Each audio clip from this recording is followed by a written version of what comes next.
مدینے کے بچے نئے نئے لباس پہنیں گے. اے اماں کیا ہمارے لیے کوئی نئے لباس کا بندوبست نہیں ہے؟ اے عزیزوں نبی کی بیٹی فاطمہ آواز دیتی ہیں اے میرے بچوں گھبراؤ نہیں، کل درزی تمہارے لیے لباس لے کر آئے گا. اللہ اکبر.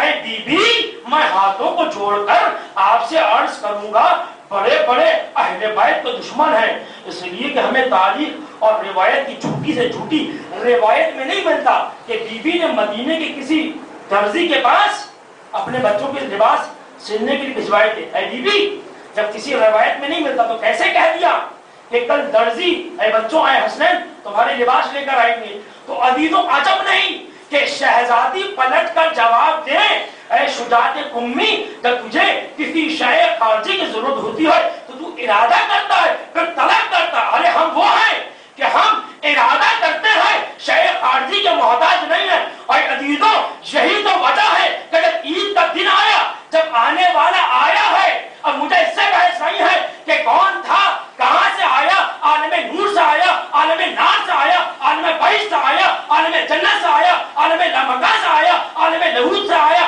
عالم جبو سے آیا. لیکن جب آنے والا آیا تو آنے والے نے وہی کہا جو فاطمہ کے لبوں نے کہا. آنے والا آگے کہتا ہے جب کوئی بات کرتا ہے انا حیات الحسنین، میں حسنین کا درزی آیا ہوں.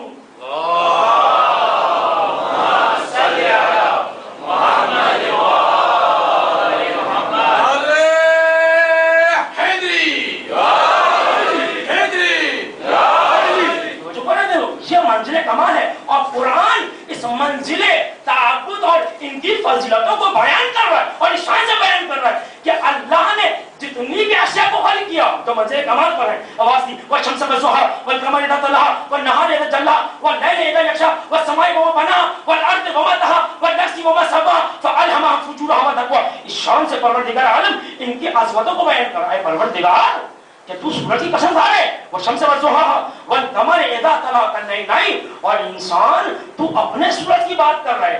بھائی یہ ایک انسان تو مزاج ہے کہ جب میں کسی بات کو کرتا ہوں تو قسم کھا کر تاکید پیدا کرتا ہوں. اے اللہ کیا تو سورج کی قسم کھا رہے؟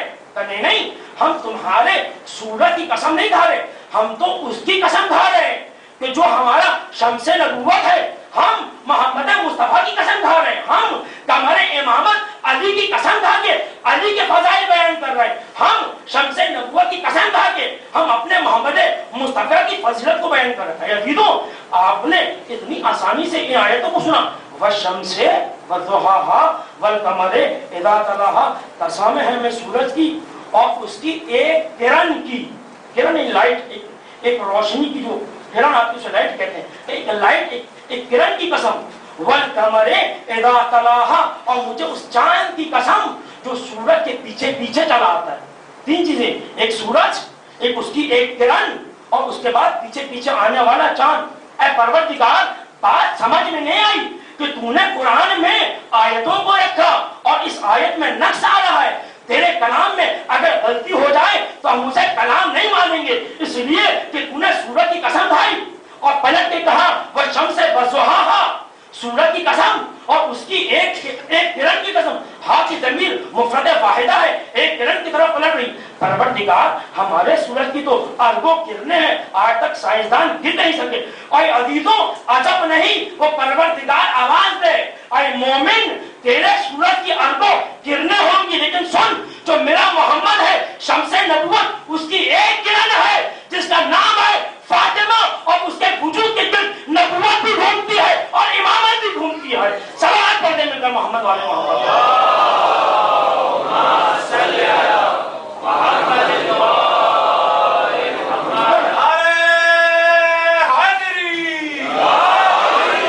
جی محرم ہے یہ فاطمہ وہ ہے.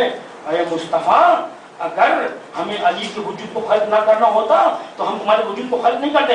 اے علی اگر فاطمہ کا وجود نہ ہوتا تو سنو اے محمد مصطفیٰ اے علی لولا خلق اللہ فاطمہ لما خلقتما، اگر ہمیں وجود فاطمہ کو خلق نہ کرنا ہوتا تو مصطفیٰ نہ ہم تمہیں خلق کرتے نہ علی تمہیں خلق کرتے. یعنی فاطمہ منصب ہے وہ کہ جس کے گرد نبوت اور امامت گھوم رہی ہے. اور عزیزوں میں ثابت کروں گا کہ کس طرح سے نبوت اور امامت گھومتی ہے، لیکن بڑی توجہ سے عزیزوں کہ یہ وہ منزل کمال ہے کہ جس کمال کو پروردگار اس شان سے بیان کر رہا ہے کہ آزادی تو فاطمہ کو سمجھو اور اس کی طہارت اس کی عصمت کو سمجھو، اس لیے کہ یہ ملکہ عصمت ہے، یہ ملکہ طہارت ہے۔ ارے دنیا کو اگر طہارت ملی اس کی وجہ سے، اگر تمہاری عبادتوں کو اگر قبولیت مل رہی تو فاطمہ کی وجود کی وجہ سے مل رہی، قرآن کو عظمت طہارت ملی تو تمہاری وجہ سے نہیں بلکہ عظمت فاطمہ کی وجہ سے ملی۔ اور عزیزوں یہی عظمت فاطمہ تھی کہ عظمت فاطمہ کو دیکھ کر، عصمت فاطمہ کو دیکھ کر، طہارت فاطمہ کو دیکھ کر وہ قرآن آواز دے رہا ہے انما یرید اللہ لیذھب عنکم الرجس اہل البیت ویطہرکم تطہیرا۔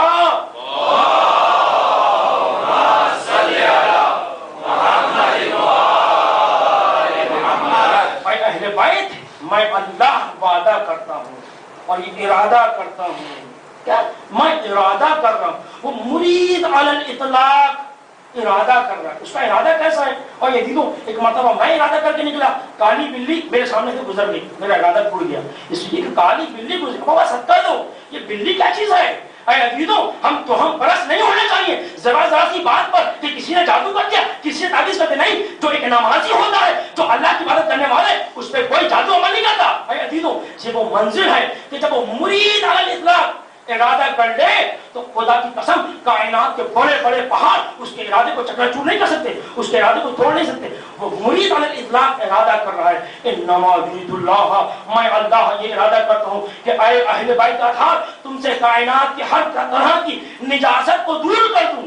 اے عزیزوں اس کا مطلب ہے کہ کچھ نجاستیں ایسی تھیں کہ جو اہل بیت کے قریب آنا چاہ رہی تھی، لیکن اللہ نے کہا ہم نے ارادہ کیا کہ کوئی نجاست تمہارے قریب نہیں آ سکتی، یہ اللہ کا ارادہ ہے۔ اور عزیزوں اللہ نے اپنے ارادے کی قوت و طاقت کو اہل بیت کو اس طرح سے دے دیا کہ اب یہ ارادہ کرتے جا رہے ہیں اور ارادے کی طاقت کا اندازہ ایسے لگاؤ کہ ان کا ارادہ سورج پر حاکم، چاند پر حاکم اور آسمان پر حاکم، ستارے پر حاکم، اس لیے کہ جب انہوں نے ارادہ کر لیا تو ڈوبا ہوا سورج بھی پلٹے گا۔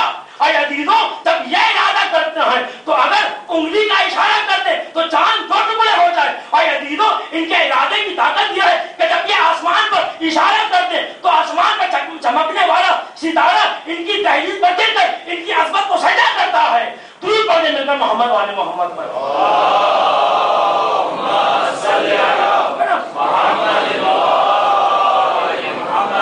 یہ ان کے ارادے کی طاقت ہے کیا کہ جب یہ منزلیں بندگی کو طے کر لیتے ہیں، سورج کی مجال، سورج کی حیثیت کیا ہے ان کے آگے، ان کے ارادے کے آگے؟ سورج نوکر ہے، غلام ہے اہل بیت اطہار کا۔ چاند کی حیثیت کیا ہے اہل بیت اطہار کے سامنے؟ اس لیے کہ قرآن نے قسم کھائی والشمس وضحاها والقمر اذا تلاها، ارے چاند کی اہمیت کیا ہے ان کے سامنے؟ آسمان کی بلندی کیا ہے کہ یہ وہ ہیں کہ جب چاہتے ہیں تو آسمان کی بلندی کو اپنے قدموں تلے رون ڈالتے ہیں۔ ستارے کی حیثیت کیا ہے؟ ارے بڑے بڑے ستارے ان کے وجود سے روشنی لے کر روشن ہو رہے ہیں۔ اور عزیزوں وہ اللہ ارادہ کر رہا ہے انما یرید اللہ، اور اہل بیت اطہار ہم تمہیں برابر برابر کی طہارت دیں گے۔ اے عزیزوں یہ برابر برابر کی طہارت دیں گے کیا مطلب؟ وَیُطَہِّرَکُمْ تَطْہِیرًا، اور اہل بیت رسول ہم وعدہ کرتے ہیں کہ ہم تمہیں ایسے منزہ کر دیں گے، ایسا پاک کر دیں گے جیسا ہمیں حق ہے۔ اور تم نے چونکہ بندگی کی منزلوں کو طے کیا پر واجب ہے، ہم اللہ ہیں، ذات واجب پر واجب ہو گیا کہ ہم تمہیں ایسا بات کریں کہ جیسا حق ہے۔ اور عزیزوں یہ اہل بیت ہیں کون؟ پہلے میں یہ تو ڈیفائن کروں، اس لیے کہ دنیا نے بڑی کوششیں کی ہیں اور رسول اللہ کے اہل بیت میں غیر معصوم کو داخل کرنے کے لیے۔